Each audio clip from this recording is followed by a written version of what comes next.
MeMonster. Chapter 266. I stayed still for a long time, unsure how to react to Jin Se-yeon's sudden confession.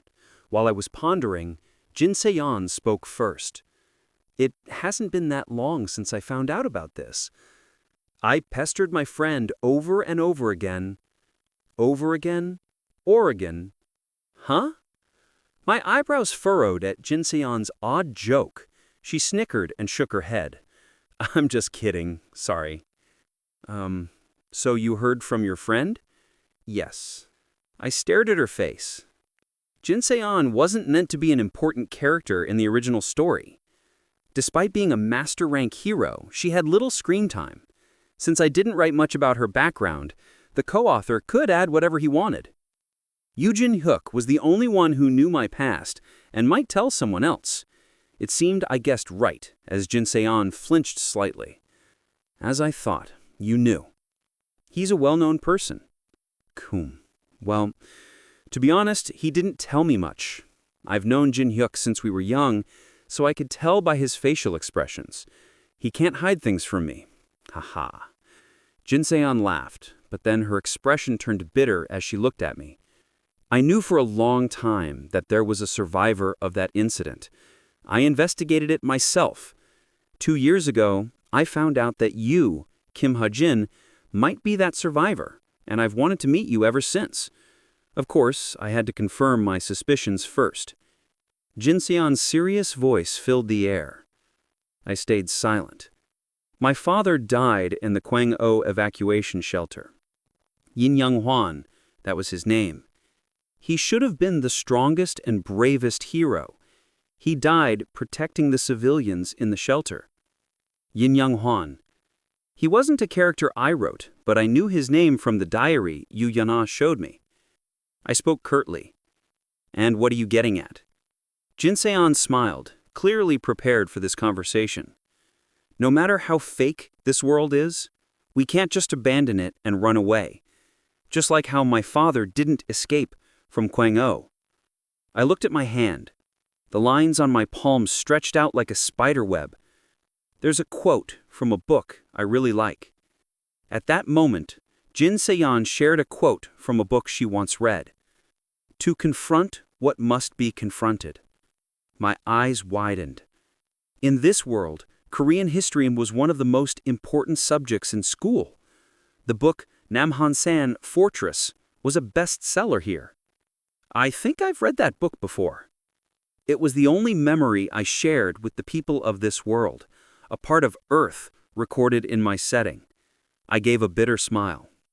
Let's fight, not run away. Jin Se-yeon spoke gently, her smile warm.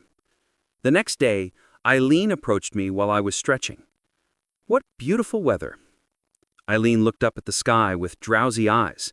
She seemed exhausted, probably from using a lot of magic power interrogating Raylan last night. I grinned and said, It's the effect of the crystal shard Raylan brought. It improves the weather within 6 kilometers. The 2 crystals Raylan brought had different effects. The first improved the weather within 6 kilometers, and the second amplified the power of a weapon. I see. I guess I'll do some stretching too. 1, 2, 1, 2. Eileen stretched for about 15 seconds before stopping. She glanced at me, then suddenly yelped. I'm suddenly dizzy! She stuttered and fell to the ground. I stared at her blankly. She spoke with rough breaths. I'm hurt. She wanted chocolate. I laughed and tossed one over. She shot up energetically. Anyway, are you confident? What do you mean? Nom nom nom. Eileen asked while nibbling on the chocolate. I heard you decided to fight too. Who do you think I am? Gulp. Eileen swallowed the chocolate and glared at me with a pout. Old man Cheshu killed a devil by himself, so why can't I? I guess you're right. I laughed and nodded. Suddenly, Eileen made a strange face. So what's your relationship with Jin Se-hyuk? I heard you two talking about the fake king, real king thing. Oh, that? It's a secret. What? I threw Eileen another chocolate before she could get mad. Num num num. Eileen nibbled on the chocolate quietly. All right, let's go train. I'll let you go this time since this chocolate is so good. Eileen and I headed to the training hall. When Mistletoe destroyed the shell of the Tower of Wish, it absorbed a portion of the tower's essence. Absorbing this divine power completed Mistletoe's awakening. Awakened. Wish Sword.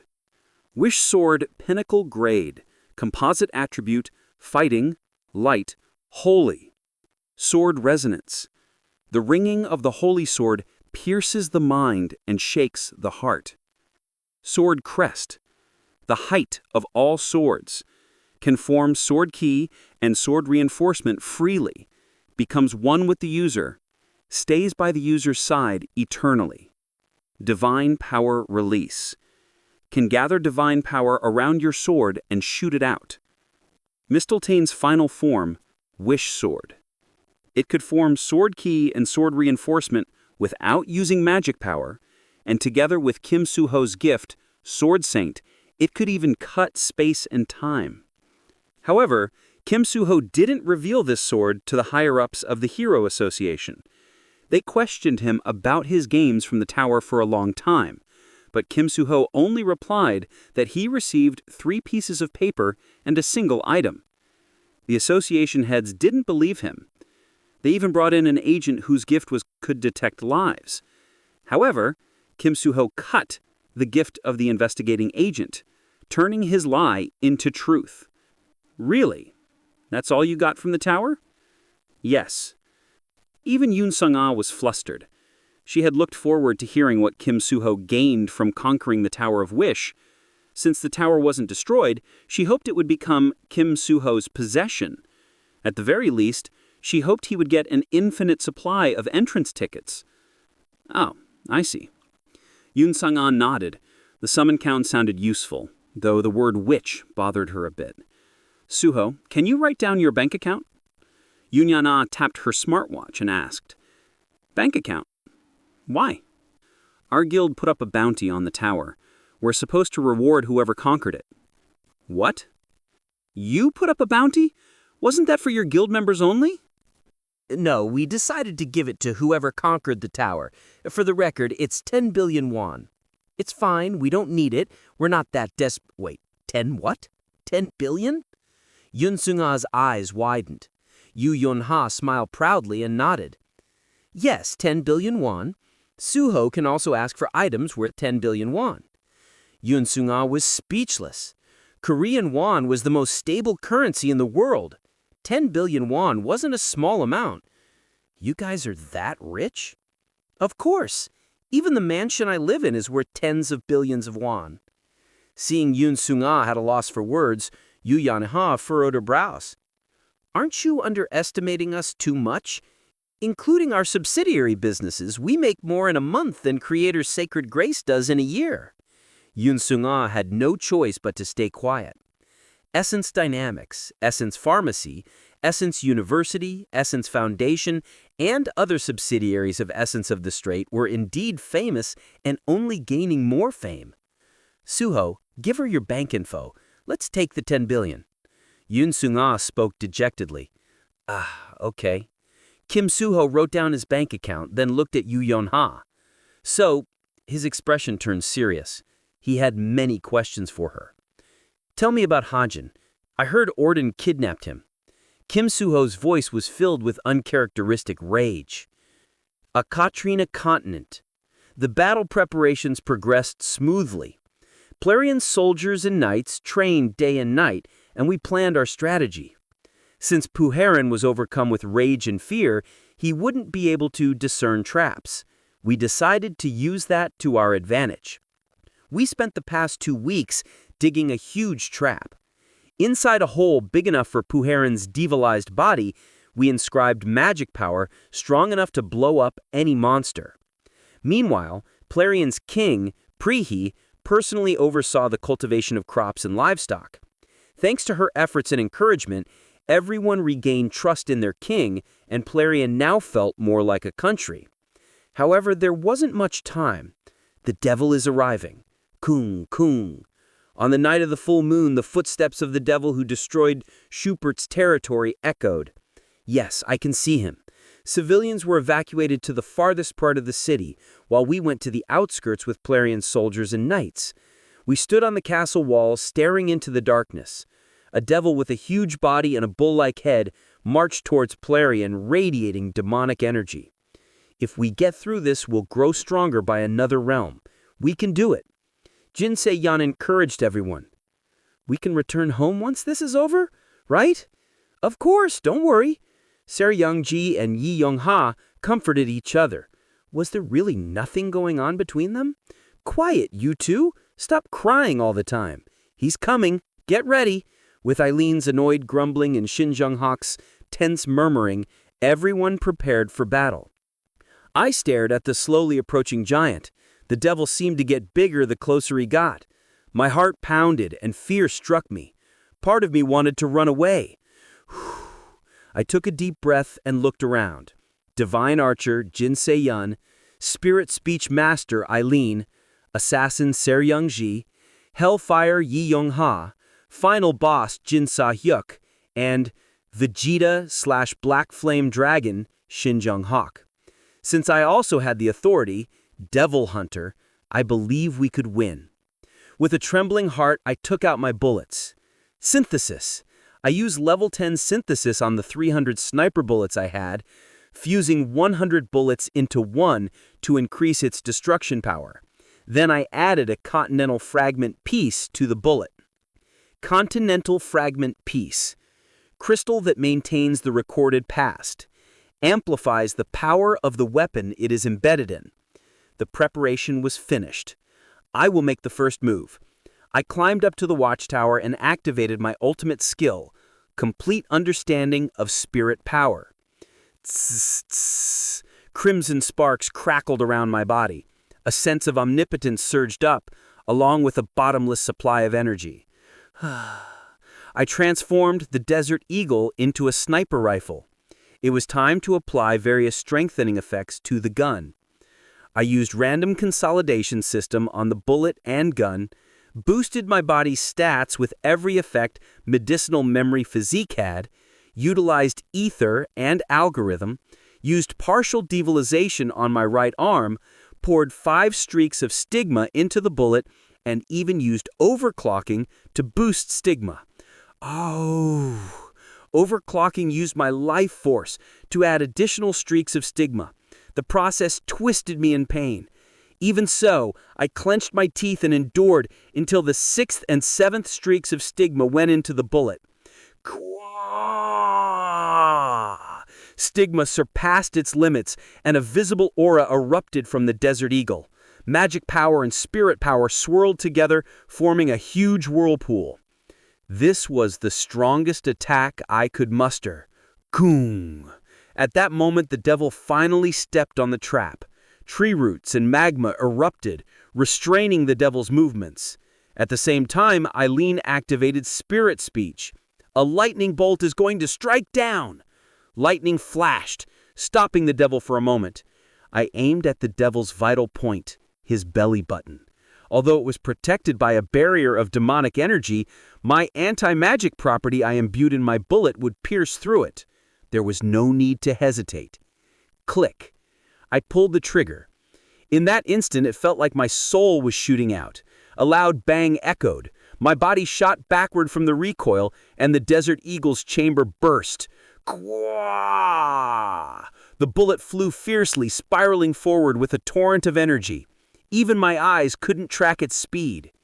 Doo! The bullet touched the devil's barrier. Stigma's magic power destroyed the barrier instantly and dug into his skin. Soon, it pierced through the devil's body and destroyed his organs. Goo.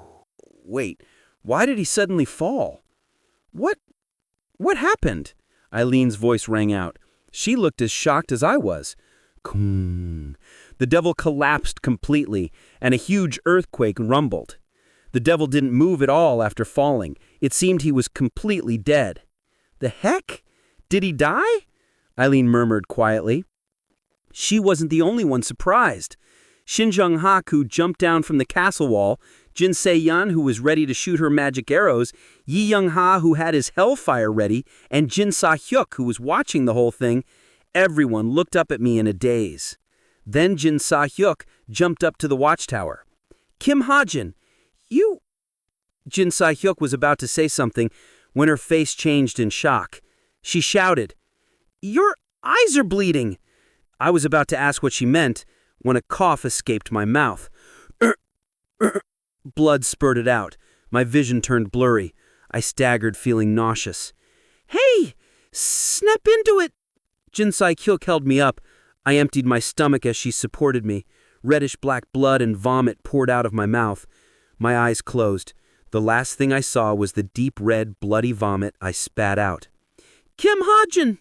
Jin Se-hyuk's voice faded. Several alerts popped up in the darkness. The devil, devil hunter, and others. But only one alert caught my attention.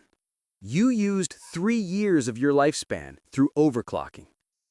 Chapter 267. My consciousness returned.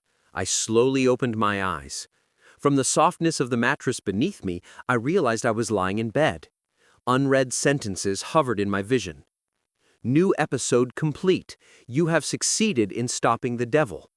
Because you inflicted fatal damage to the materialized devil, your authority, Devil Hunter, has been strengthened. Acquired 485 SP. Your level of proficiency in the gift Master Sharpshooter has increased dramatically. The maximum outputs of Algorithm and Aether have been enhanced. Aether partially understands the existence of a devil. Your physical lifespan has been reduced by 3 years. With a sigh, I sat up. I had expected overclocking to have side effects. I chose to add 2 additional streaks of stigma, believing one wouldn't be enough to inflict real damage on the devil. Of course, I should have realized that a materialized devil would be weaker than a true devil, but still, damage inflicted on materialized devil, Morax, equals 96%. I either underestimated myself or I overestimated the devil. I had inflicted 96% of the damage alone. My single attack must have left it on its last breath, and the others finished off the remaining 4%. "How do you feel?" As I checked my condition, I heard a voice. Turning, I saw Jin Se-hyuk. I answered briefly, "Fine." Though I had lost 3 years of my life, it wasn't something to worry about. Unburned status. Major wound, loss of 3 years of life in the process of recovering through Orb of Regeneration. The Orb of Regeneration was already healing me. The recovery was progressing in packets. It would take 3 to 4 months for the orb to fully restore my lifespan. Jin Se-hyuk stared at me in silence. Her strange gaze and silence felt unfamiliar. After a moment, Jin Se-hyuk spoke. "I understand your intentions." "What? What intentions?" How could she know my intentions when I didn't even know them myself? Still, Jin Se-hyuk turned away without answering. I took out the magnifying glass to examine her emotions. Remorse, resolution, resignation. I couldn't understand why she felt this way. Keek! Amid my confusion, the door closed. What was that? I had no idea what she meant, but it didn't matter.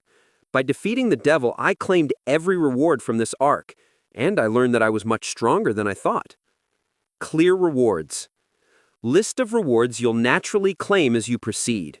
1. Mysterious magnifying glass. 2. Omnipotent magic pen. 3. Purifying crystal. 4. UNP. I was most curious about the 4th reward, UNP. Ding!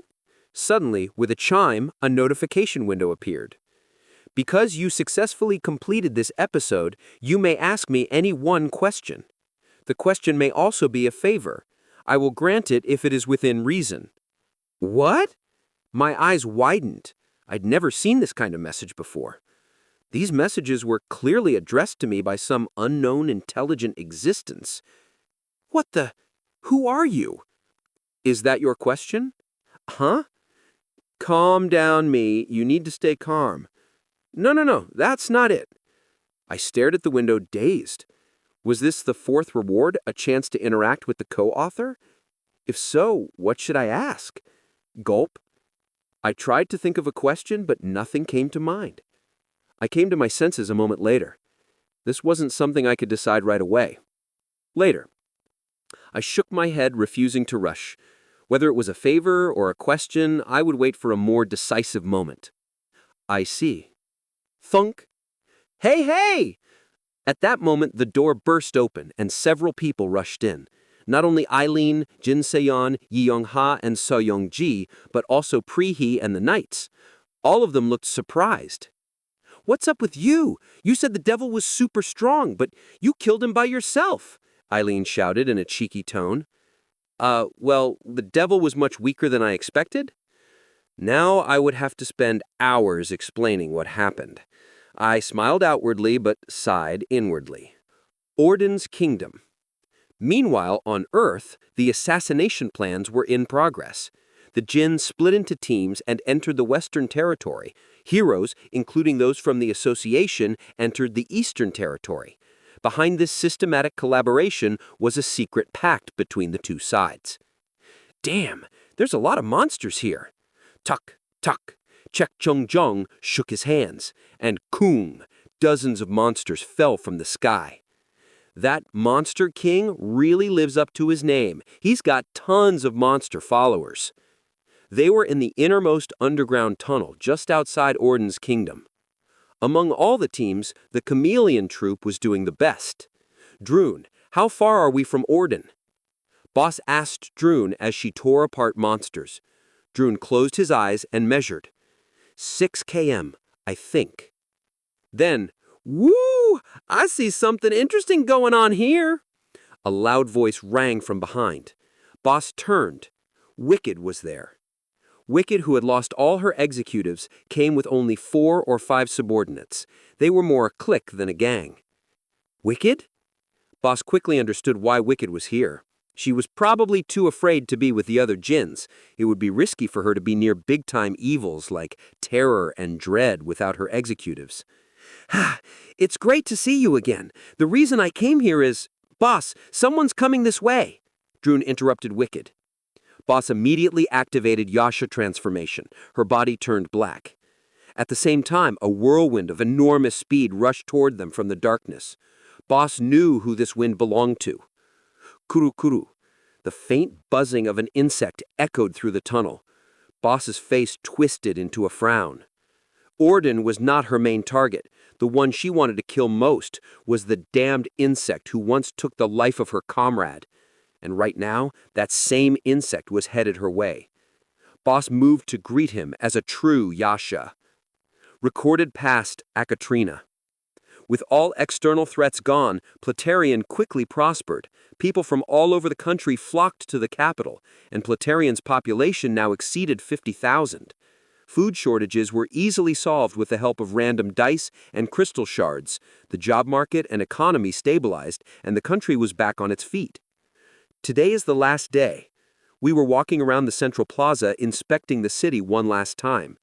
The plaza, once barren, was now lively.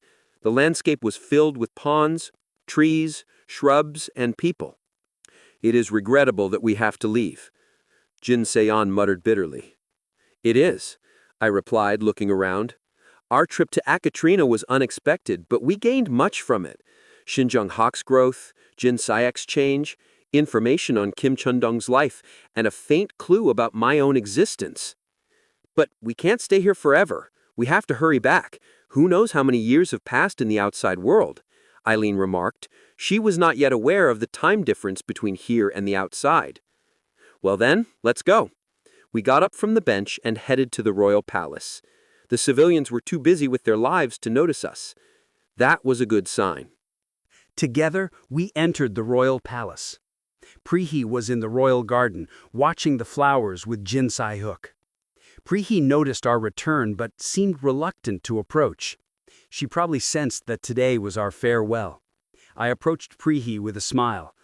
Your Majesty. Pri-hee didn't answer. She wouldn't even look at me. I knelt on one knee before her. Please, don't be upset. We'll meet again someday. When I wrote the original novel, my biggest regret was releasing too many meaningless chapters. chapters that served only to meet deadlines. The co-author must have seen through this. He probably rewrote this changed past arc so it would be useful later.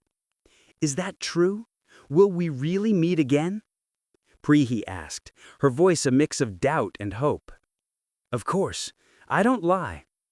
Prehi looked at me with teary eyes. She seemed about to cry but didn't. She maintained her composure as a king. Jin Se-yun, standing behind me, suddenly stepped forward. Those who meet must part. Those who part must meet again. Right. That is the way of the world. Prehi nodded and wiped her eyes. Then she took out the last piece of crystal she'd been holding. Here, take it. It's the last crystal shard. Continental fragment piece. Crystal that maintains the recorded past. Increases the bearer's wisdom and intelligence. Finally, we had all 6 crystals, but Prehi had something else to give me. Also, this time it was a different crystal. The baseball-sized crystal shone white instead of blue. Prehi explained, "This is the crystal that came out of the devil you killed. Take it with you." This was, of course, the purifying crystal. I took the crystal, but Prehi would need it as well, so I infused Stigma's magic power into it. Stigma's magic caused the crystal to vibrate and split into 2. The 2 shards were in an 8-to-2 ratio. I returned the smaller shard to Prehi. This crystal will be useful to your majesty as well. Please protect your world with it until we meet again. As I explained to Prehi, I suddenly felt a fierce gaze on the back of my head. I turned, worried the gaze would drill a hole in my skull, and saw Jin Se-yuk glaring at me. Her gaze was a mix of sadness, regret, anger, and jealousy. Okay, thank you. I'll do as you say. At that moment, Prehi nodded with a bright smile. Jin Se-yuk glared down at Prehi's head. I grabbed Jin Se-yuk by the wrist and pulled her toward me. Yes, well then, see you later.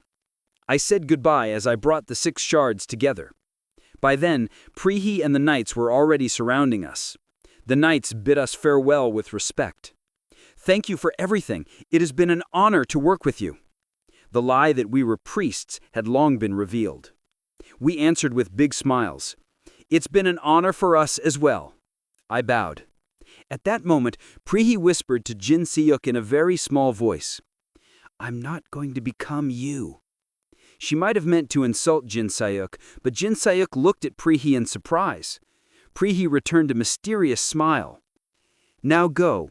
Thank you for everything," Prehi said with a smile.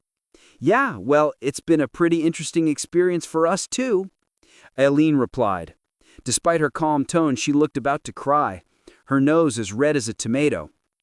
I brought the crystals together before she could start weeping. "We'll be off." With a dazzling light, the 6 crystals merged into one, and I infused my stigma. Chwa! The light from the crystal obscured our vision. Orden's territory. When we opened our eyes, we were back in the real world, at the exact spot where we first met. Jin Se-yun, Aileen, Yi Yong-ha, So Young-ji, Shin Jong-hak, everyone was here except for Jin Se-yuk. "Oh, so we're back. I'm kind of sad." Aileen stretched. A teardrop rolled down her cheek. "What the? I'm not crying. I yawned is all. I said I'm not crying." I checked my connection with Spartan. Spartan, who stayed on Earth while I was in Akatrina, informed me of the current situation. "It looks like we won't have time to rest." Aileen tilted her head. "Why?"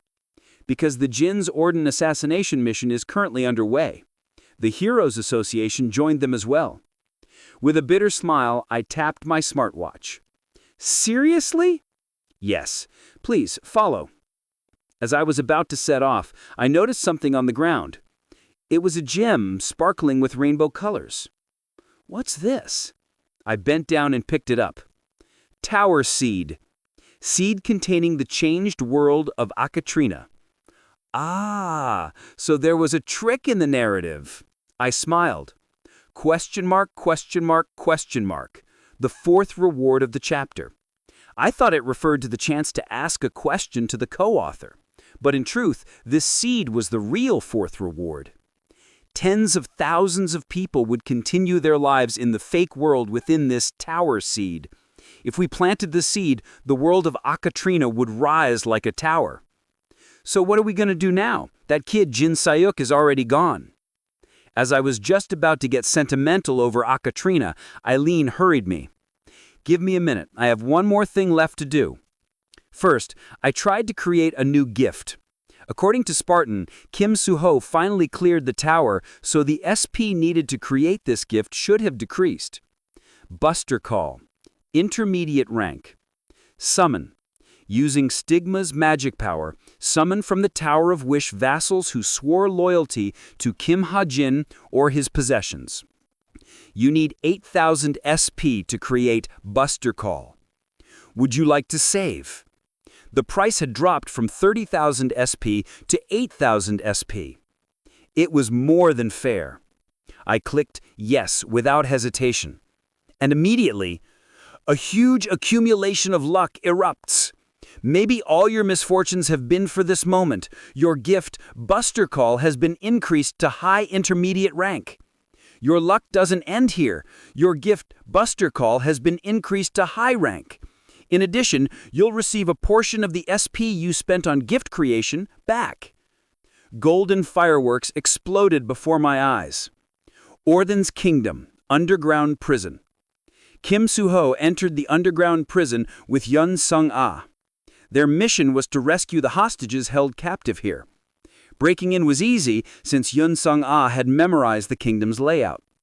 However, don't you think this place feels kind of weird? When they reached the prison, Yun Sung-ah noticed something was off. All the jail cells were filled with heroes who looked too healthy to have been locked up for 2 months. Of course, it was possible Orden treated them well, but... What's weird? Kim Soo-ho, who was frantically breaking open the cells, stopped to ask. With big smiles, the heroes Kim Soo-ho freed came out of their cells. It's just that... What? At that moment, Yun Sung-ah noticed someone. The moment she saw him, all her doubts vanished. Senior Han-ho. Park Han-ho, the chairman of the Temple of Justice. Yun Sung-ah rushed to Park Han-ho, who was locked in the innermost cell. Kim Soo-ho recognized him and quickly followed. Crack! With one slash, Kim Soo-ho broke open the cell, freeing Park Han-ho. Thank goodness. How did you get stuck here? Hurry out. Yun Sung-ah brushed dust off Park Han-ho. Are you okay? Kim Soo-ho asked, worried, but Park Han-ho didn't answer. He only stared at Yun Sung-ah and Kim Soo-ho with a blank face. Chairman? What's wrong? Park Han-ho was silent. A grim sense of foreboding filled the air. Park Han-ho was usually kind and gentle, but now he seemed different. There was something ominous about him. Yun Sung-ah slowly backed away. Tuck! But she bumped into something. The heroes Kim Soo-ho had freed were already surrounding them. Chairman Park Han-ho? Kim Soo-ho muttered, instinctively grabbing his sword. He was familiar with this kind of development. Oh, yes. Hi. I guess you two are here to save me. Park Han-ho finally spoke. There wasn't a hint of emotion in his flat answer. A premonition crossed Yun Sung-ah's mind. She spoke, trying to hide her doubts. Yes, we're here to save you, Senior. Like how you saved me last time. I see. Park Han-ho nodded. Suddenly, metal-colored magic power blazed around his body. But you really didn't need to. Park Han-ho's magic power was the sturdiest in the world. It had the rare, unbreakable attribute. Park Han-ho, who always stood on the front lines to protect his allies, was a hero others revered and depended on. Soo-ho, take out your sword. But now, something was different about Park Han-ho. Something had changed. Yun Sung-ah clenched her teeth and drew her sword. I'm happy here, Park Han-ho whispered. Goo. Suddenly, a huge rumbling came from the ceiling of the underground prison. Chapter 268, Orden's Territory. I ran toward Orden's castle, dismantling traps along the way with the mystic key and pushing through any monsters that blocked my path. But what we feared soon became reality. As we got closer to the castle, the number of monsters increased until it became overwhelming. Hey, there's just too many. Even Aileen looked dismayed. I couldn't blame her. Over 10 million monsters stood in the field before us. I doubted even Cheju Chul could break through that number. Including the monsters flying in the sky and hiding underground, there are about 12 million of them. Jin Seon estimated, scanning the field. Hearing the number directly made it feel even more impossible. That many? Should we just go back? We can meet up with the Hero Association's forces. No. The number of monsters was perfect to test my third gift. I have a way. What way? Buster Call. I used 4.5 streaks of stigma to activate this high-rank gift. I was trying to summon Genkalope's battle cruiser. Chua! Stigma's magic power surged from my body, piercing the clouds and creating a hole in the sky. The light formed a ring, a portal.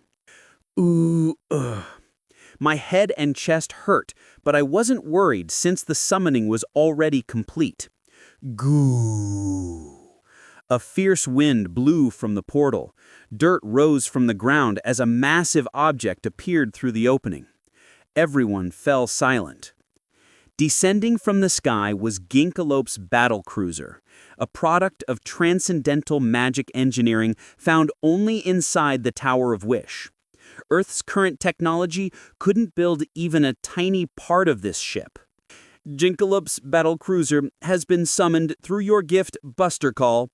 Your gift Buster Call remains active for 36 hours and can be reused after 90 days. Such an overpowered gift had to have a huge restriction. But now, as a high-rank gift, it even boosted itself and its crewmen. I was genuinely shocked that the only downside was its long cooldown. Hello, Ship Commander. Is this your world? Horner's voice rang in my ear. Huh? Give us your command. Command? There was only one command that made sense. First, wipe out the monsters below you. Orden's underground prison. Ooh. A huge rumbling shook the entire underground prison. However, Kim Soo-ho kept his eyes on Park Han-ho, unmoving. Park Han-ho's killing intent was clear. Senior, snap out of it. Yoon Sung-ah's sword was infused with white flames. She pointed it at the man she once respected. Park Han-ho had been silent until now, but Yoon Sung-ah felt she could read his mind. She knew Park Han-ho was the most unfortunate hero. His wife and younger sister were murdered by Jins, and his only daughter died from illness. Even so, Park Han-ho did his duty as a hero, which made Yoon Sung-ah proud to be her junior. This isn't who you are. But it seemed he had been rotting inside, unnoticed. Yoon Sung-ah sympathized with the despair and rage he carried. Senior, Yun-hee could have been saved. Park Han-ho finally spoke. The sadness in his voice was deep and dark. If those fools from the association had shared even a tiny portion of Yuri's authority, Yun-hee would still be alive. He spoke with regret and sorrow. Neither Kim Soo-ho nor Yoon Sung-ah could say anything. Yoon Sung-ah had heard the rumors about the authority of healing, that the old power-hungry man of the association abused it to prolong their lives. But it doesn't matter now. Park Han-ho suddenly smiled. The corners of his mouth curled up, stretching to his ears. The eerie smile sent chills down Yoon Sung-ah's back. The king gave Yun-hee back to me. With that, Park Han-ho unleashed his magic power. It wasn't just him. The heroes surrounding Yoon Sung-ah and Kim Soo-ho did the same. You're out of your mind!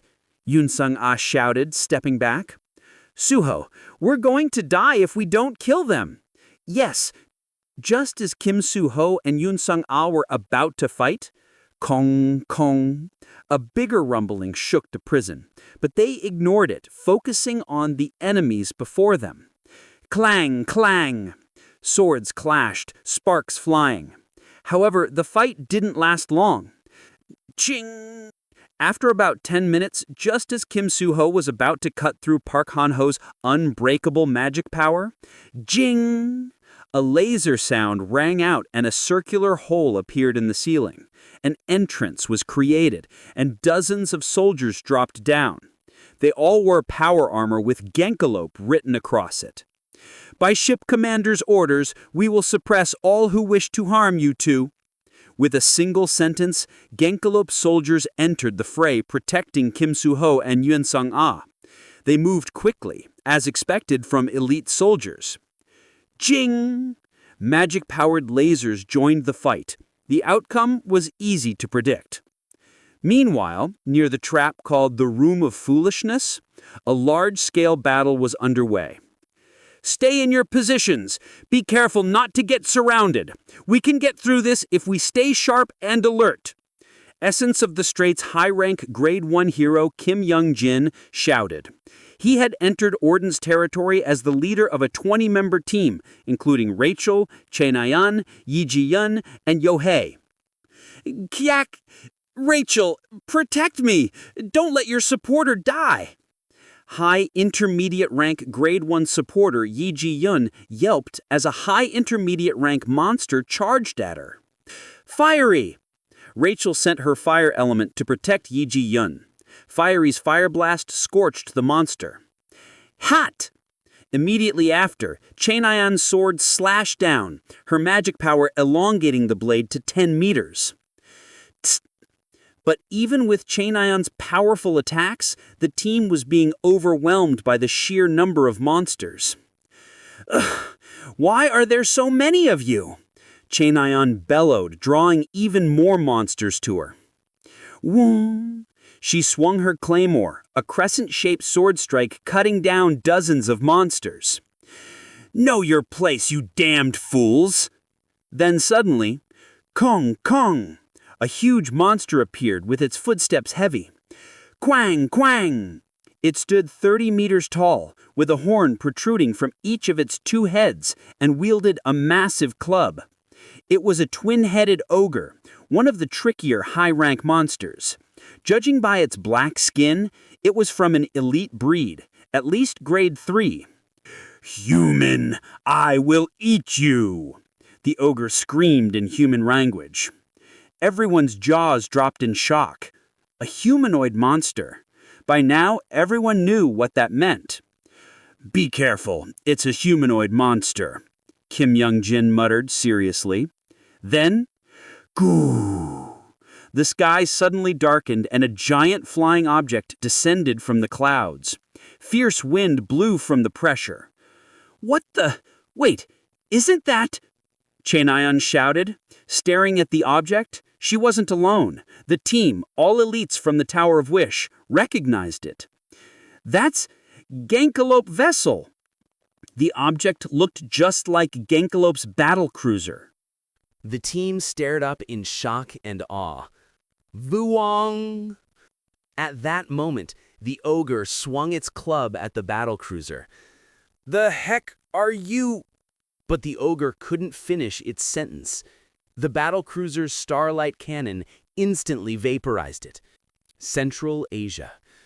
Jane Sai-huk looked down from 500 meters above the earth, watching several battles and countless magic power explosions. Aren't you going to join them? Bell appeared beside her, his body wavering like water. Jin Sai-huk didn't look at him. She was lost in thought, wondering why Kim Hajin sacrificed himself to save the recorded past. From her perspective, Kim Hajin had done so to cast aside his longing for Akaterina. He had let go of his past self. So Jin Sai-huk had no choice but to give up on Kim Hajin. The man who was once her loyal servant was now her enemy. She had to admit it. but the image of Kim Hajin treating Prihi flickered before her eyes. Were we like that in the past? I never smiled at my servants. You were always behind me, and I didn't know how you felt. Belle? Belle called her. For some reason, her name felt unfamiliar today. What? How was Akaterina? You still want to go back, right? Cut the bullshit.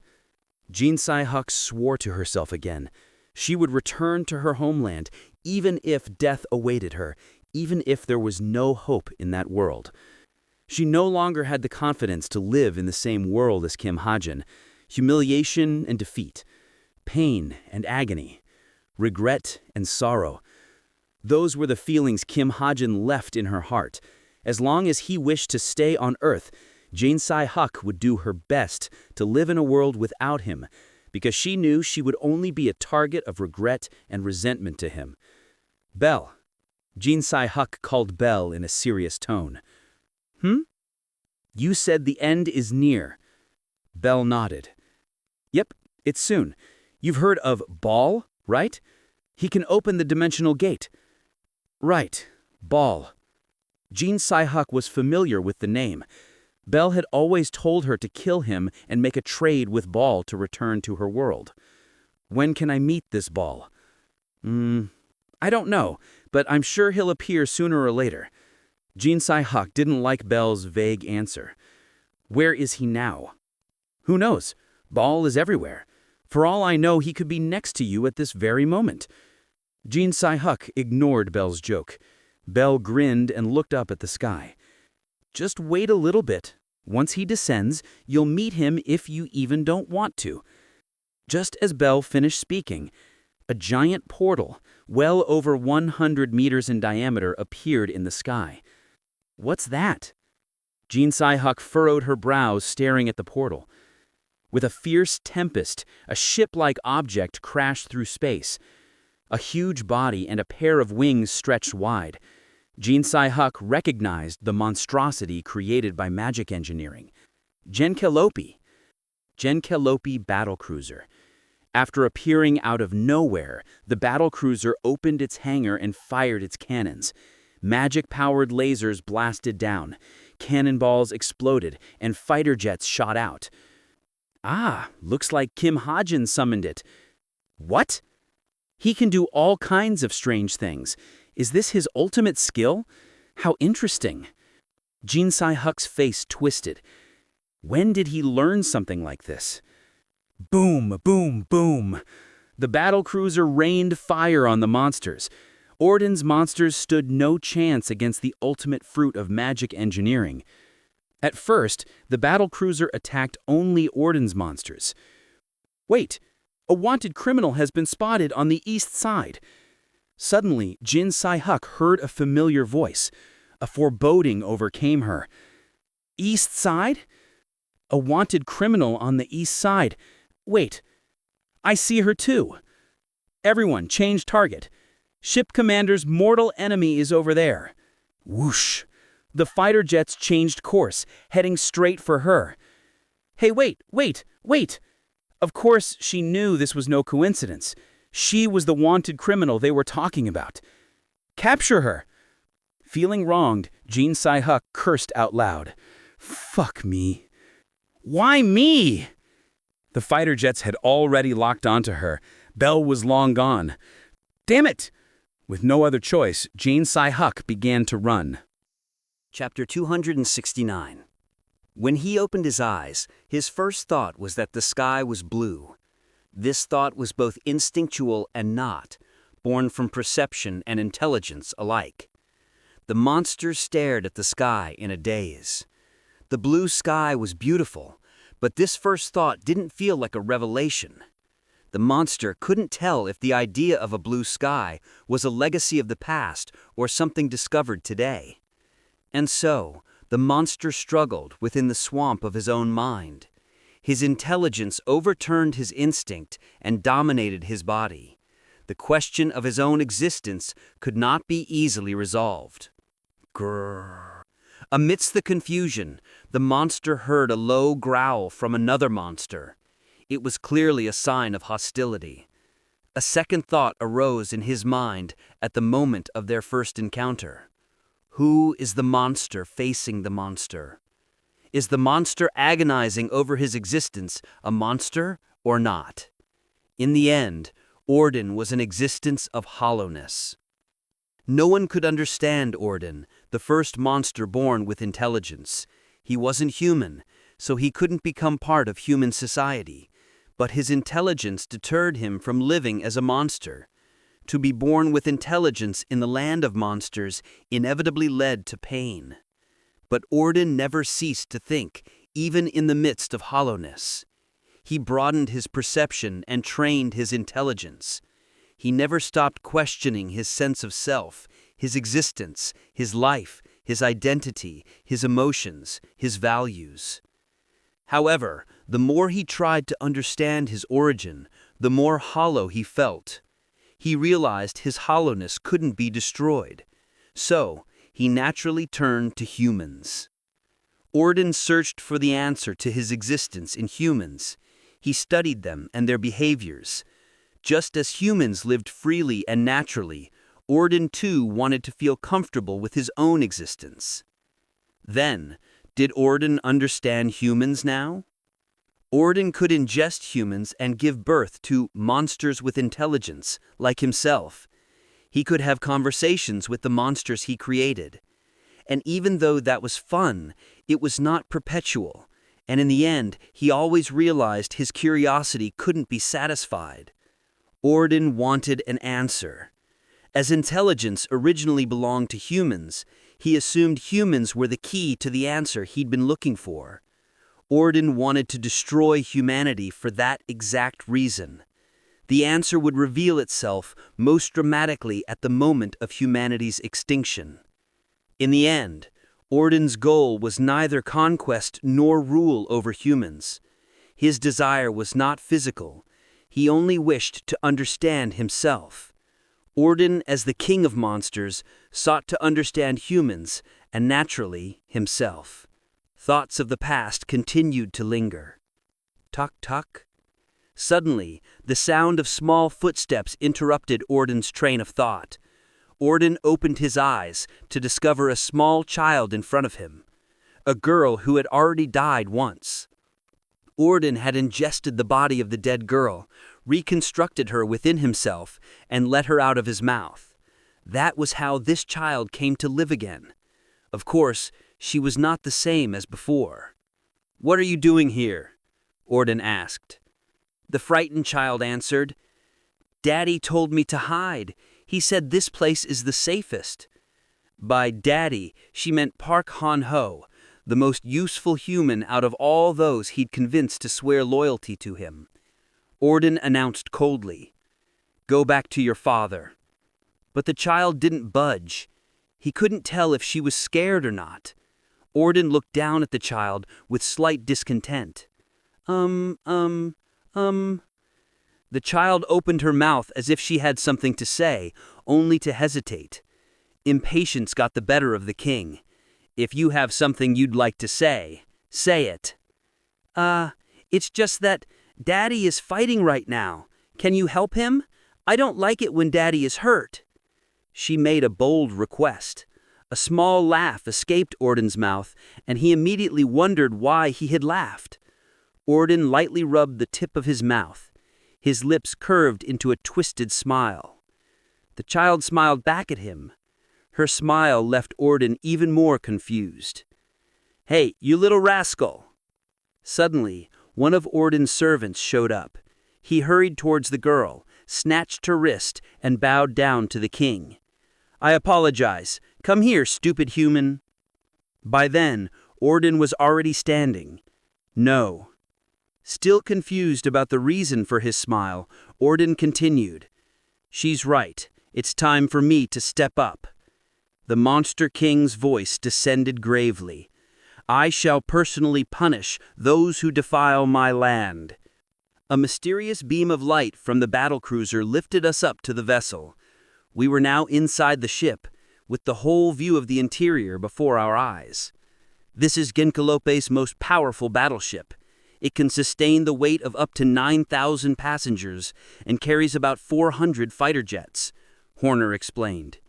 The interior seemed complicated, as though it came straight out of a science fiction movie, but some parts were straightforward, since the ship was the combined product of science and magic. Wow, but I don't remember seeing something like this the last time I was here. Is this new? Horner nodded. Yes, it's called Genkelion.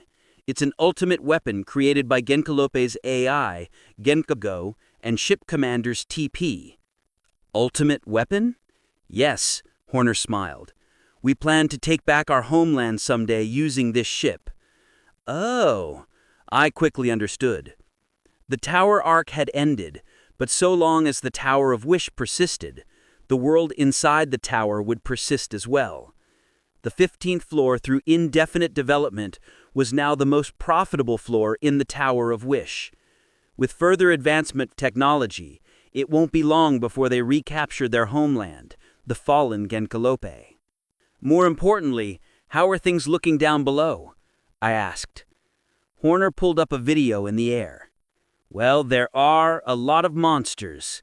They are not only on the ground, but below and above it as well. But you don't have to worry. Genkelion will not be defeated by those monsters. His confidence assured me that my decision to create Buster Call was the right one. Kim Hajin. Suddenly, Shin Jong-hak intervened. Dazed, he looked at me and Horner in turn with a confused look. What is this place? I answered immediately. A battlecruiser built by the people of the 15th floor, just as Horner said. Shin Jong-hak frowned. His eyes seemed to say, "Of course I know that much." I smiled. Now seemed like a good time to reveal my secret. I own the entire 15th floor. It's my possession. I rescued its NPCs one by one using the Mystic Key.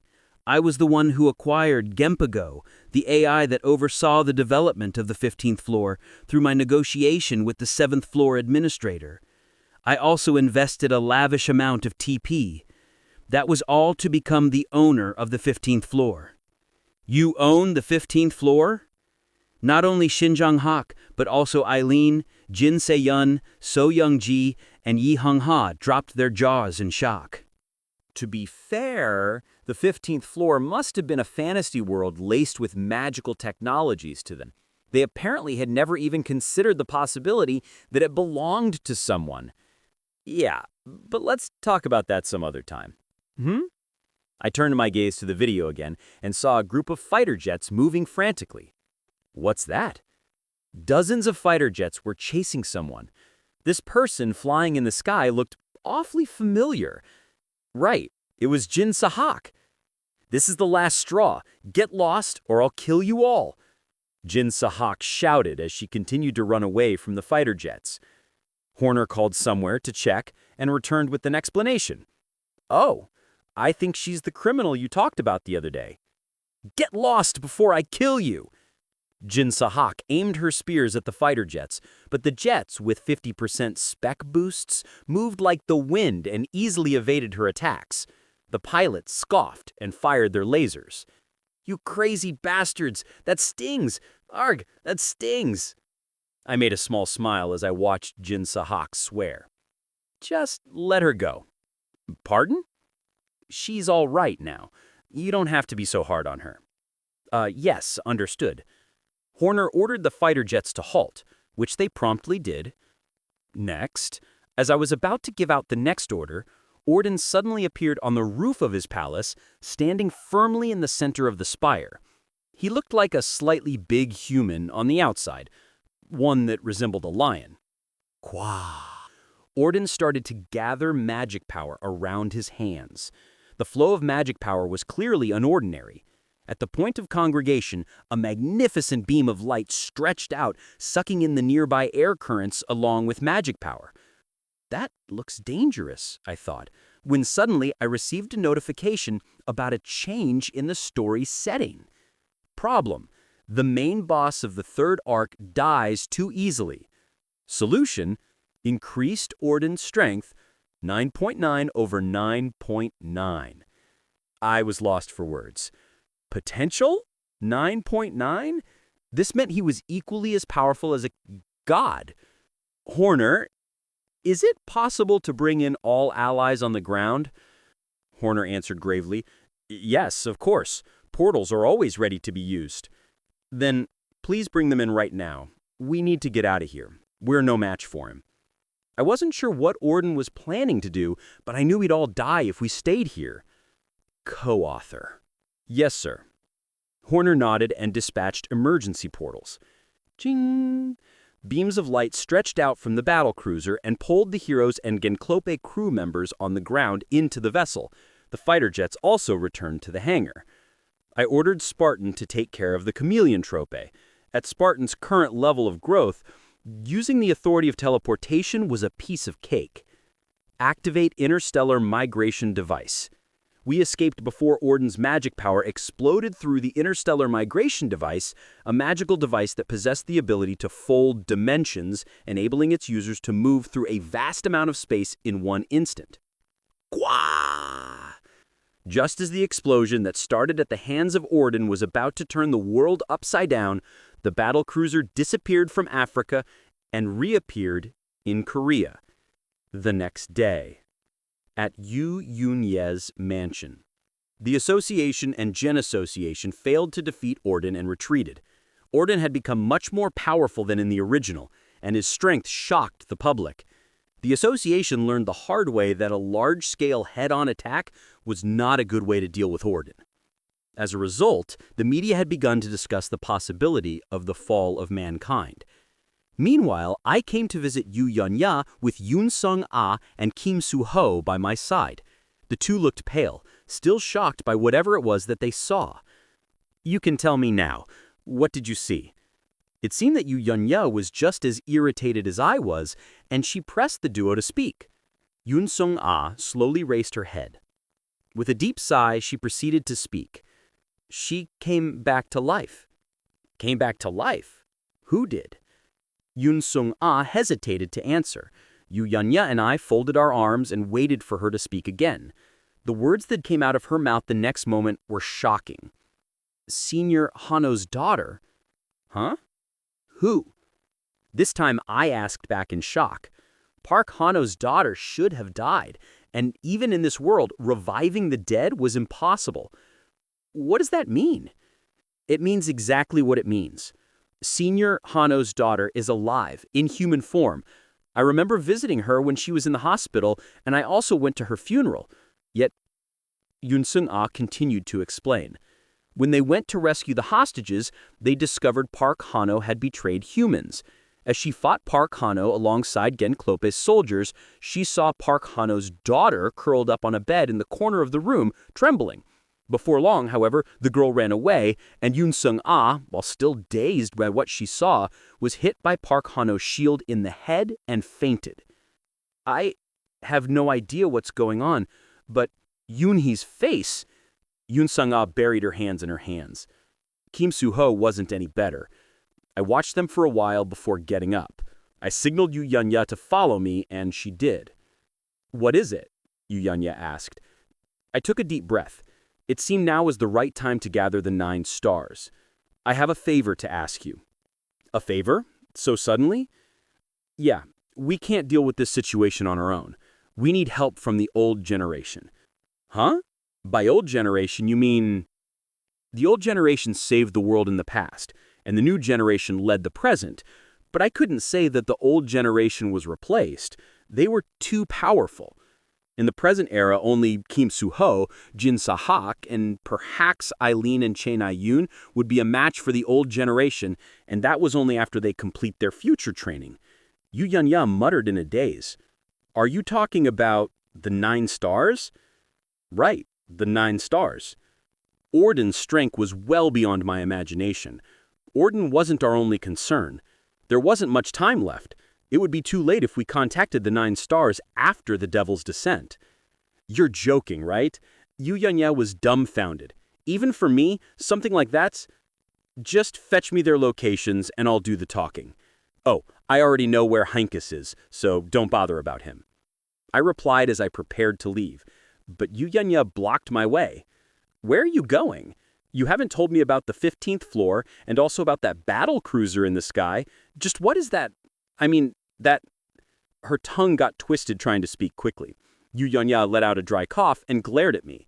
The association is calling you about that. You do know that I'm holding them back, right? I'll tell you about the ship later. I have a lot of things to do right now. God, what things? I put on a solemn expression as if I'd been hiding something all along. I think I'll need to be serious from here on out. The so-called spirit power that I had not been able to figure out. Now that the situation had escalated to this, I simply couldn't leave everything to Kim Soo-ho. I needed to train and educate myself to prepare for the upcoming battle. Serious? Yu Yenha looked at me with a surprised face. April 1980. Chai Ju-chul was feeling nature in the midst of a destroyed civilization. The beat of the beginning, which had originated from the destruction, was palpable. The immortal released his will into nature. The two forces resonated, and nature released its essence in return. The essence rose slowly and formed a certain figure that soon merged with Chai Ju-chul. He had become one with nature. Chai Ju-chul opened his eyes as the incarnation of nature. Though he started at sunset, the sun was now above his head. His whole body was wet from blood and sweat.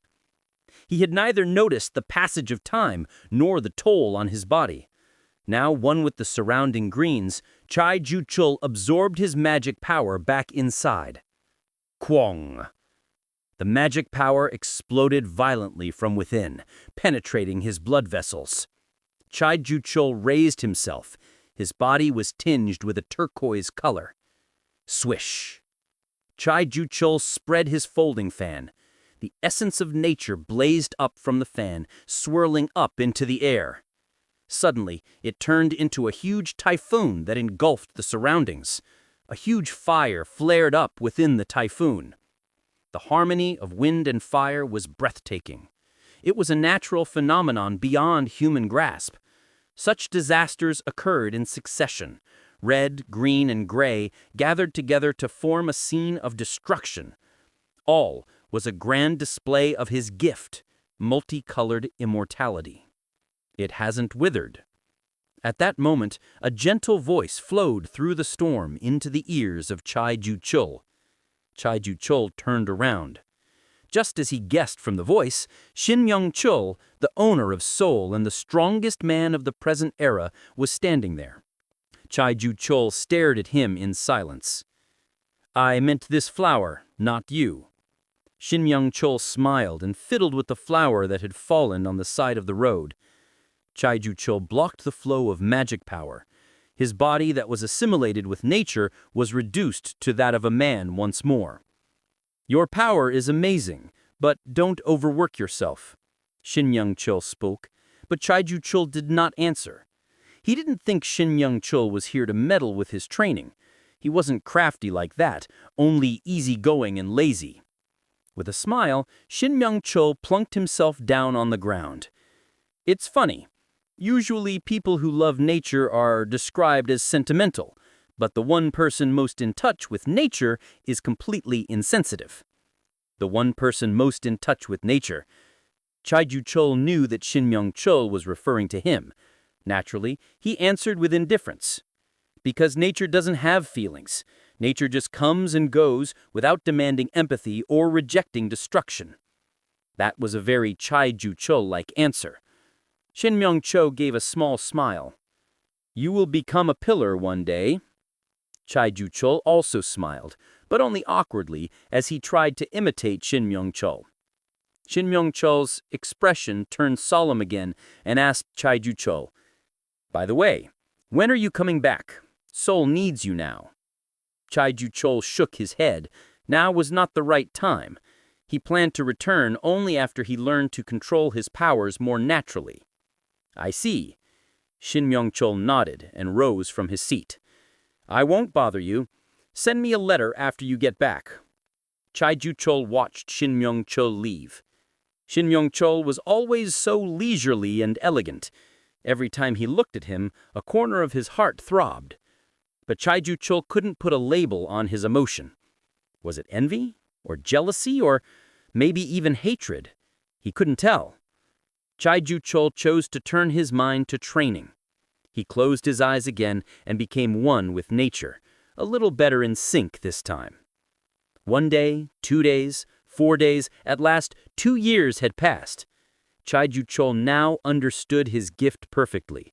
On the other hand, his ability to feel emotions had deteriorated even more. He climbed down the mountain and back onto the battlefield full of monsters, but the monsters were simply no match for him. With a wave of his hand, a typhoon appeared. With a shake of his fan, storms and lightning poured down. With a footstep, an earthquake swept through the monsters. Just as humans treated ants, Chai-Ju-Chul conquered half of Seoul with his overwhelming strength. Whoosh! Chai-Ju-Chul slowly opened his eyes at the passing wind. Before his eyes was not a distant scenery of the past, but a luxurious ceiling. Faced with reality, Chai-Ju-Chul realized he'd been having a dream. It was the first dream he had in a long time. Nevertheless, when Chai-Ju-Chul got up from his bed, he was as calm as usual, unaffected by his dream. He cleared his throat, straightened his clothes, took a quick shower, and checked his smartwatch. There were many messages today. Kim Suho wants to speak with you regarding the kidnapping of the girl of authority. There is something strange about Lady Na-yoon. It appears she has already met Kim Jung-ho. The association has called for a meeting regarding Orden. Yu Yen-ha from Essence of the Strait wants to meet with you. Various newspapers have asked for an interview. Chai-Ju-Chul's deep, dark gaze ran over the sentences one by one. The name Yu Yen-ha stood out the most. Chapter 270. Orden's Territory. Underground Laboratory. Orden entered his underground laboratory. The humanoid monsters, upon seeing their king, immediately stopped what they were doing and bowed deeply. Unlike the physically imposing monsters, these were highly intelligent, and Orden favored them above the rest. "Stand up," Orden commanded. Only then did the humanoid monsters rise to their feet.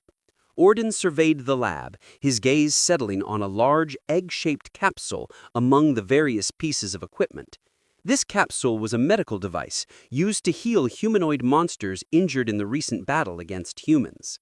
Inside the capsule was Kurukuru, the only survivor out of the 6 humanoid monsters sent to fight the chameleon troop. Although Kurukuru lost, he's growing every day. Nearby, a human servant with a scarred face bowed politely to Orden. This was Lancaster, Orden's only non-monster servant. Kurukuru learns from his mistakes. Once his wounds are healed, he'll be stronger than ever, Lancaster reported. Orden glanced at Lancaster, then back at Kurukuru. Kurukuru's eyes glowed crimson as he looked at his king, a sign of loyalty and joy. Also, the synthesis of Humanoid Monster 2.0 has been completed. Orden's interest was piqued. And do any of them deserve to be called my servant? Yes, of course. Out of 31,103 synthesis attempts, 4 succeeded. The success rate is low, but the results are incredible. Lancaster explained, leading Orden to 4 capsules. This is it. Orden stood before the 4 capsules, observing the new creations. Each seemed to blend human and monster traits. He began to assess their origins. The first was a Himalayan mountain tyrant, its tiger-like features unmistakable. The second was a ghost with a translucent body. The third was a bird of despair with an avian beak, mournful eyes, and peacock tails. The fourth was a golem, human-shaped except for hands made of stone. These are the 4 perfect humanoid monsters born by your Majesty's grace, Lancaster said. Orden possessed the ability to absorb and release the energy of others, a power more refined than the chi absorption technique found in martial arts novels. He would mix the energies he absorbed, reconstruct them within himself, and release the result as a heart. Researchers would then nurture the heart until it became a fully grown humanoid monster. "Please name them," Lancaster requested. Naming his creations was always a challenge for Orden. After some thought, he declared, I shall call them Tigris, Exfil, Dolarin, and Toji. Those are excellent names, Lancaster replied, flattering him as he began recording a video of the 4 capsules. He planned to use the footage to threaten the country he despised most, England. Battle cruiser. Inside Genkelion, a massive battle cruiser maintained by my gift, I was meeting with representatives of the Korean government. Thanks to the Orb of Regeneration, Genkelion had been running for over 36 hours. Eileen was by my side, having volunteered to be my patron. She claimed that, without support from an influential patron, the government would ignore my opinions. Yes, this cruiser belongs to me. Ah! One of the representatives gasped in amazement. SP+3, SP+1, SP+2, SP+3, SP+4. My SP was increasing in real time, unsurprising since every media outlet was covering Genkelion. I see, another representative nodded. He seemed important, though I only knew his name, Baek Jung-hyun. We acknowledge your ownership of items from the Tower of Wish. However, we cannot allow you to occupy our airspace again, as it would incite panic. There will be no repercussions this time, and we thank you for returning our heroes safely. You may even be awarded the Order of Military Merit. The Order of Military Merit was a prestigious honor in Korea, with the first class Taeguk Order of Military Merit conferring nobility status. I understand. Baek Jung-hyun nodded. Will the ship remain here permanently? No, I can make it appear and disappear whenever I want. In that case, would you help us during the 3rd Orden assassination mission?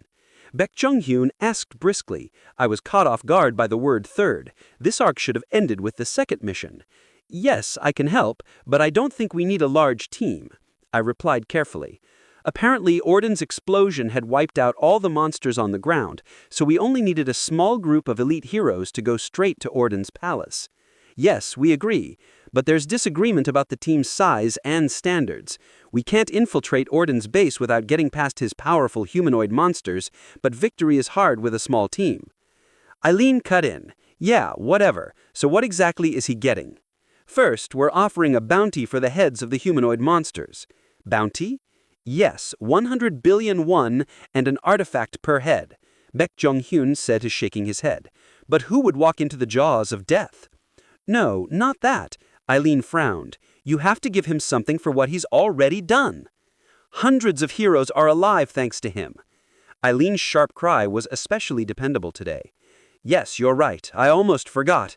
Baek Jung-hyun nodded and took out a blank piece of paper. My eyes widened. Please write down the name of one artifact you'd like to receive. One? One only? Eileen glared. It was more cute than scary, but her status made it effective.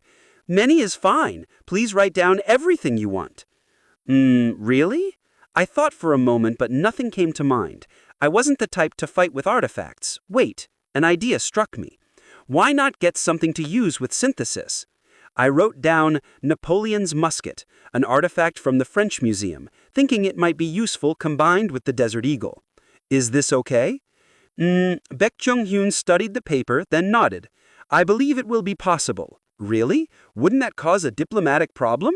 It's Napoleon after all. Baek Jung-hyun smiled coldly. In this world, under the current situation, no country can defy us. Oh, I realized the weight of my setting. Who would challenge the world's most powerful nation? Don't worry about politics. There will be no diplomatic dispute. We'll simply be trading artifacts. He glanced at the clock. It was exactly 6 p.m. Thank you for your time. I'll take my leave now. As soon as the promised 30 minutes were up, Baek Jung-hyun stood and left. He was extremely punctual. England, Buckingham Palace. The association's mission had failed, but casualties were minimal, thanks to Genkelipi's battlecruiser, now the talk of the town. Whew! Rachel, safely back at the palace, sighed as she recalled her near-death experience. Toop, toop, toop, toop, toop. A dainty typing sound broke the silence. Rachel looked over to see a vandal in a cute dress tapping on her smartphone. Rachel smiled. What are you doing, Evandel? I'm texting, Evandel replied with a smile. She's made quite a few friends lately, Rachel thought, recalling the 3 children Evandel often spent time with. Yoon Haeyeon, her best friend, Leonardo, a 9-year-old boy called Britain's Future, and the 3-year-old daughter of Ah Hae-in's niece, Bayer Moran. Rachel had been surprised to learn buyer Moran, who once fought Kim Hajin, was now married with a child. "Are you texting Hajin?" Rachel asked. "No," Evendel shook her head. "Then who?" "I'm texting Hajin." "Huh?" Rachel flinched, then nodded calmly. "Ah, I see. Have a great time." "Okay." "Okay." Rachel turned away, pretending not to care, and returned to her work. Today was especially busy, with meetings, recruitment, and national defense issues to handle as leader of the English Royal Court Guild. Yet her eyes kept drifting to Evendel. "Heh-heh, tick-tick, heh-heh-heh, tick-tick." The typing and giggling continued. Rachel wondered what they were talking about. She had questions for Kim Hajin too, about Shin Ja-yuk and what he was up to these days. She tried to sneak a glance at Evendel's phone, but their eyes met. After 3 seconds, Evendel tucked her phone away. She clearly didn't want Rachel to see her phone. "No, that's not what I was—" "Evendel, don't you think it's time to start using a smartwatch?" Smartphones were now considered children's versions of smartwatches, used before moving on to the more advanced device. "Master Ah Hei-yin is already teaching me how to use it," Evendel replied. Just then, to-ring, another notification sounded, and Evendel's face lit up. She'd probably received another text from Kim Hajin. Watching Evendel's happiness, Rachel bit her fingernails. It's not surprising she doesn't want me to see her phone. But is there any way I can access those messages? Rachel wondered. Hacking. She'd never tried hacking before, but it couldn't hurt to try. Hacking, she muttered, searching her computer. Then she came to her senses and opened her messenger. Kim Ha-jin. She stared at the name, then finally sent a message, confident he'd reply quickly since he was texting Evendel. "Hajin si?" "Yes?" The answer came quickly. Rachel took a deep breath and typed carefully. "Did something happen with you and Shin Ja-yuk si? Ah, it's nothing serious. Just that she doesn't come to work now. Ah, ka. Nothing happened. We just watched a movie and that's it. We don't even talk now." "Oh, I see. Maybe that's why?" As she typed, she felt eyes on her. Evendel was now watching Rachel's computer screen. Without a word, Rachel adjusted her monitor so Evendel couldn't see. If Evendel wouldn't show her, Rachel wouldn't show Evendel either. "No fair!" Evendel puffed her cheeks, sulking. "Public anxiety is growing every day because of the Orden incident. How is the situation in Korea? I've heard the number of immigrants is at an all-time high. England is tense. At any time, monsters in Africa might break into Europe." Rachel kept typing. So did Evendel. The sound of their keyboards mingled, a silent competition. Despite the childishness, the tension between them was high. Underground training room in pandemonium. I sat cross-legged, eyes closed. Orden's potential was 9.9, an overwhelming opponent. But that wasn't a reason to give up. As Orden grew stronger, so did we. Unlike the original novel, we now had the Tower of Wish on our side. I exhaled, mentally listing people and things from the Tower of Wish that could help humanity. First, Medea, on the verge of manifestation. Second, the cards on the 21st floor. My luck could be useful there. And the 3-year-old daughter of Ah Hei-en's niece, Buyer Moran. I had been surprised to learn Buyer Moran, who once fought Kim Ha-jin, was now married with a child. "Are you texting Hajin?" Rachel asked. "No," Evendel shook her head. "Then who?" "I'm texting Hajin." "Huh?" Rachel flinched, then nodded calmly. "Ah, I see. Have a great time." "Okay." Rachel turned away, pretending not to care, and returned to her work.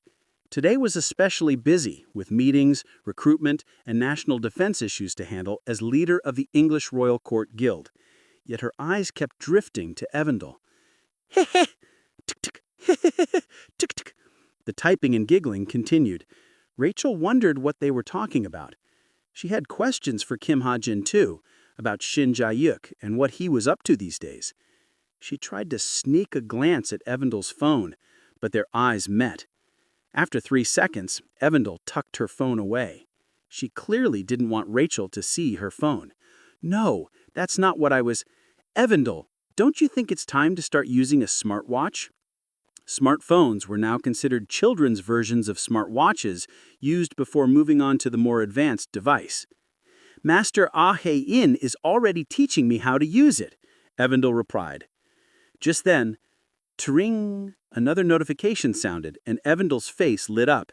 She'd probably received another text from Kim Hajin. Watching Evandel's happiness, Rachel bit her fingernails. It's not surprising she doesn't want me to see her phone, but is there any way I can access those messages? Rachel wondered. Hacking. She'd never tried hacking before, but it couldn't hurt to try. Hacking, she muttered, searching her computer. Then she came to her senses and opened her messenger. Kim Hajin. She stared at the name, then finally sent a message, confident he'd reply quickly since he was texting Evandel. Hajin C? Yes? The answer came quickly. Rachel took a deep breath and typed carefully. Did something happen with you and Shin Jae-yuk C? It's nothing serious. Just that she doesn't come to work now. Nothing happened. We just watched a movie, and that's it. We don't even talk now. Oh, I see. Maybe that's why? As she typed, she felt eyes on her. Evandel was now watching Rachel's computer screen. Without a word, Rachel adjusted her monitor so Evandel couldn't see. If Evandel wouldn't show her, Rachel wouldn't show Evandel either. No fair! Evandel puffed her cheeks, sulking. Public anxiety is growing every day because of the Orden incident. How is the situation in Korea? I've heard the number of immigrants is at an all-time high. England is tense. At any time, monsters in Africa might break into Europe. Rachel kept typing. So did Evandel. The sound of their keyboards mingled, a silent competition. Despite the childishness, the tension between them was high. Underground training room in Pandemonium. I sat cross-legged, eyes closed. Orden's potential was 9.9, an overwhelming opponent. But that wasn't a reason to give up. As Orden grew stronger, so did we. Unlike the original novel, we now had the Tower of Wish on our side. I exhaled, mentally listing people and things from the Tower of Wish that could help humanity. First, Medea, on the verge of manifestation. Second, the cards on the 21st floor. My luck could be useful there. And the 3-year-old daughter of Ah Hae-in's niece, Bayer Moren. I had been surprised to learn Bayer Moren, who once fought Kim Hajin, was now married with a child. Are you texting Hajin? Rachel asked. No, Evandel shook her head. Then who? I'm texting Hajin. Huh? Rachel flinched, then nodded calmly. Ah, I see. Have a great time. Okay. Rachel turned away, pretending not to care, and returned to her work. Today was especially busy, with meetings, recruitment, and national defense issues to handle as leader of the English Royal Court Guild. Yet her eyes kept drifting to Evandel. The typing and giggling continued. Rachel wondered what they were talking about. She had questions for Kim Hajin too, about Shin Jae-yuk and what he was up to these days. She tried to sneak a glance at Evandel's phone, but their eyes met. After 3 seconds, Evandel tucked her phone away. She clearly didn't want Rachel to see her phone. No, that's not what I was... Evandel, don't you think it's time to start using a smartwatch? Smartphones were now considered children's versions of smartwatches used before moving on to the more advanced device. Master Hajin is already teaching me how to use it, Evandel replied. Just then, tring, another notification sounded, and Evandel's face lit up. She'd probably received another text from Kim Hajin. Watching Evandel's happiness, Rachel bit her fingernails. It's not surprising she doesn't want me to see her phone. But is there any way I can access those messages? Rachel wondered. Hacking. She'd never tried hacking before, but it couldn't hurt to try. Hacking, she muttered, searching her computer. Then she came to her senses and opened her messenger. Kim Hajin. She stared at the name, then finally sent a message, confident he'd reply quickly since he was texting Evandel. Hajin see? Yes. The answer came quickly. Rachel took a deep breath and typed carefully. Did something happen with you and Shin Ja-yuk see? It's nothing serious, just that she doesn't come to work now. Ka. Nothing happened. We just watched a movie and that's it. We don't even talk now. Oh, I see. Maybe that's why? As she typed, she felt eyes on her. Evandel was now watching Rachel's computer screen. Without a word, Rachel adjusted her monitor so Evandel couldn't see. If Evandel wouldn't show her, Rachel wouldn't show Evandel either. No fair! Evandel puffed her cheeks, sulking. Public anxiety is growing every day because of the Orden incident. How's the situation in Korea? I've heard the number of immigrants is at an all-time high. England is tense. At any time, monsters in Africa might break into Europe. Tick. Rachel kept typing. So did Evandel. Tick. The sound of their keyboards mingled, a silent competition. Despite the childishness, the tension between them was high. Back in pandemonium. I sat cross-legged, eyes closed. Orden's potential was 9.9, an overwhelming opponent. But that wasn't a reason to give up. As Orden grew stronger, so did we. Unlike the original novel, we now had the Tower of Wish on our side. I exhaled deeply, mentally listing people and things from the Tower of Wish that could help humanity. First, Medea, on the verge of manifestation. Second, the cards on the 21st floor. My luck could be useful there. Third, the many spirits in the tower. The tower itself was like an army. I stopped and opened my eyes, letting out a long breath. Chuck Jung-young's face was right in front of me, startling me. Geez, you scared me. What's there to be scared of? More important, what are you doing here, meditation? Chuck Jung-young muttered, scratching his sideburns. No way. How do you feel? I asked, recalling how the chameleon troupe had fought Karuk and other humanoid monsters after infiltrating Orden territory. Boss tore off Karuk's legs, Chuck Jung-young crushed monsters, and Droon's rabbit swallowed 3 alive. Is there a reason for you to worry about how I feel? Chuck Jung-young snorted. Those monsters are nothing against me. Really? Then get out of my way. I have to train. Meditation is not training. Why don't you join me in a spar? No. Tisk. What a wimp. Chuck Jung-young grumbled and left. Silence returned. I resumed my breathing exercises, trying to increase my spirit power. Spirit power was the power of one's soul. As I breathed, I tried to control the spirit power condensed inside me, but it was unfamiliar. Still, I kept trying.